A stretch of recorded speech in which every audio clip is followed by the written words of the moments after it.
J'ai eu l'occasion d'échanger avec le directeur général de l'AIEA, M. Grossi, je le verrai à mon retour.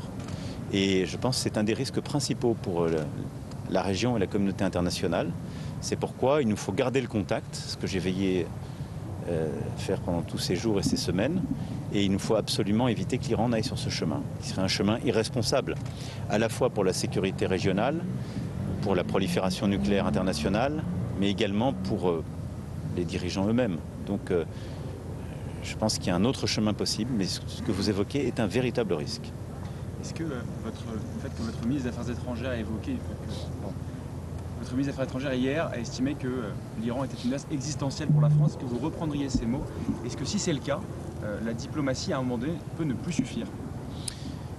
Écoutez, aujourd'hui en tout cas, nous considérons que pour faire face au risque, qui est en fait le cumul du risque des capacités balistiques de l'Iran et de la possibilité de passer les seuils d'enrichissement et d'avoir à la fois un engin nucléaire et de le vectoriser, pardon de rentrer dans la technique, mais c'est ça dont il s'agit, c'est un risque réel. C'est un risque réel pour la région, pour Israël et pour tous les pays qui seraient à portée de tels missiles, ce qui serait le cas de la France. Et donc ce risque est là, c'est un risque potentiel. Et donc c'est pour ça que nous considérons depuis le début que la discussion exigeante avec l'Iran est la bonne voie. Et donc nous allons continuer de suivre ce chemin. À chaque jour suffit sa peine. Et je me garderai bien de faire de la politique fiction sur ce sujet. Est-ce que la voix des Européens porte depuis le début de ce conflit, vous diriez? Je pense que la voix des Européens est constante. J'ai bien conscience que quand les armes frappent, quand on ne participe pas à ces frappes, on peut avoir le sentiment d'être marginalisé. Ce que j'entends parfois dans les commentaires des uns et des autres. Moi, je pense que quand on a décidé de ne pas frapper, mais qu'on est constant sur ses positions, stratégiquement et à long terme, on gagne. Et je veux simplement dire que la France, et avec elle les grands pays européens, sont constants depuis 10 ans sur la question iranienne. Nous avons participé à la fin de la négociation sur le JCPOA. Nous avons défendu une grande exigence à l'égard d'un enrichissement possible par les Iraniens. Nous avons été les plus exigeants. C'est la France qui a porté le mécanisme du snapback. Et ensuite, nous n'avons jamais quitté le cadre de cet accord.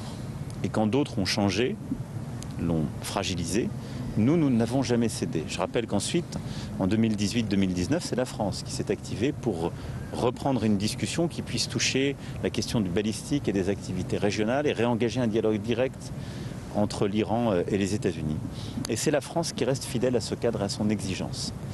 Et je crois que c'est une garantie, en tout cas, de confiance, de lisibilité, ce qui a de la valeur dans ce monde. Ensuite, quand je regarde les dernières années, pour tous les partenaires de la région, du Proche et Moyen-Orient, la France est aussi un partenaire de confiance. Quand ils sont attaqués, nous sommes là. Nous sommes là même quand ils ne le demandent pas. Et nous n'avons pas de double standard. Et ça, je crois aussi que c'est une spécificité de la voix de la France. C'est-à-dire que partout où la souveraineté, où l'intégrité territoriale, où le droit des peuples à disposer d'eux-mêmes sont attaqués, nous nous exprimons et nous prenons des décisions cohérentes, de l'Ukraine à Gaza, en allant jusqu'à la question iranienne. Et je pense que c'est une bonne chose d'avoir de telles positions, parce que dans la durée, c'est ça qui paye. Monsieur le Président, nous sommes presque sur le sol français. Vous avez forcément vu passer cet échec des négociations avec le conclave. Est-ce que vous appelez les partenaires sociaux à tout de même trouver un accord, à faire bouger leur position? Ils doivent être reçus par le Premier ministre aujourd'hui. Je pense que le Premier ministre a tout à fait raison de s'engager et d'insister sur l'importance d'un accord. Moi, je veux saluer tous les partenaires sociaux qui sont encore autour de la table et qui ont décidé que discuter, négocier était important. Et au fond, vous voyez l'état du monde. Quand on vit de telles bascules, c'est-à-dire une guerre sur le sol européen qui dure depuis plus de 3 ans, qui bouleverse tous les équilibres, quand on voit des déséquilibres qui se sont ajoutés ces dernières semaines, ces dernières années et encore une fois ces dernières semaines, quand on voit les défis qui sont les nôtres, quand vous voyez que dans quelques heures, le débat qui sera celui de l'ensemble des alliés à l'OTAN, c'est d'aller vers un effort de 3,5 points de PIB sur la défense. On est aujourd'hui à 2,1 et une perspective de 5 points de PIB. On ne peut pas considérer qu'on peut vivre dans un monde clos. Et donc, nous, Français, nous devons porter cette voie d'indépendance, nous la portons. mais nous devons en tirer les conséquences pour nous-mêmes. Et la discussion, la négociation qui est en cours, je crois, est celle de femmes et d'hommes responsables, conscients du monde, de l'état du monde et de la nécessité pour notre pays d'aller de l'avant. Donc je les encourage ardemment à savoir aller au-delà des désaccords qui persistent et à trouver ensemble une solution qui soit bonne pour le pays. Et je leur suis très reconnaissant d'avoir en tout cas mené ces discussions avec beaucoup de courage et d'intégrité depuis le début. Est-ce que vous appelez solennellement les oppositions à ne pas censurer ce gouvernement? On sait que la censure avait coûté 12 milliards d'euros à la France précédemment. Vous avez raison de rappeler le coût de la censure et de l'instabilité politique. Et donc mon souhait, c'est la stabilité, je l'ai dit. Je pense que... C'est un appel à la responsabilité?